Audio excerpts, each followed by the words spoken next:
يتي شوف هذه آخر سرقة، بعدها بنعتزل. إيش رايك نسرق البنك وبنصير كبار، بنشتري سيارات وفلل في الستين. يا قريع نحن نسرق براميل وسياكل بس، تبغى نحن نسرق بنك؟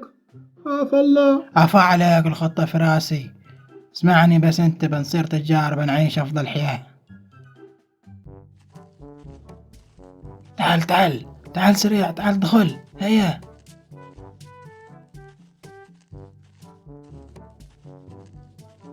تعال سريع، تعال دخل. افتح الخزنة افتح. اوف ده كلها فلوس، خاف الله.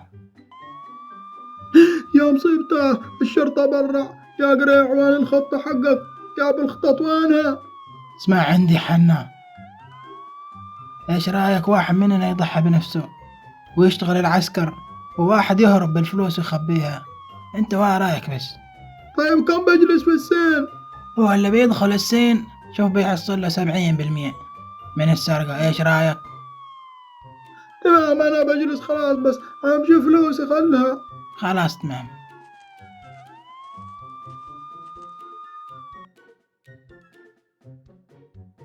طيب كم بجلس في السين؟ حكمت المحكمة على التي في السجن 15 سنة.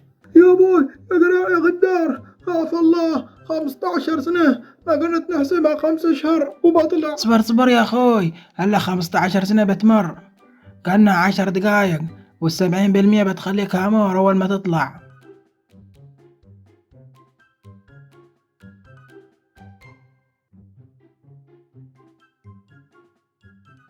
تقول لا حنا بتري يا قريع.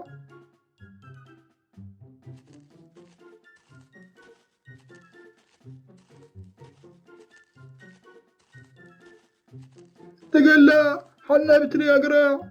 ها يا قريع وين الفلوس حقي؟ خاف الله ضاع عمري شفنا ونيالس في المكان ده. ومن فلوس يتي، حقك قد خلصتها أول 3 سنين، وحقك 70% دخلت بها تجارة. تصدق إن اللي خسرت، يعني يلا بنرجع من الصفر بنسرق. يا خاين، خاف الله سرقت عدي تقول لي خسرت؟ والله لا اسويك مندي والله.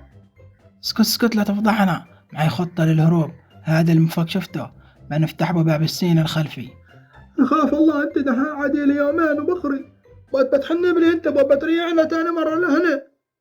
قم بنسرق تاني مرة، قم دحق سرع. تقول لا حنا بتري يا قريع. يلا يا الديب، الفرصة ما تتكرر، يا نصير ملوك يا نرجع ننام في الحبس سوا. تقول لا حنا بتري يا قريع.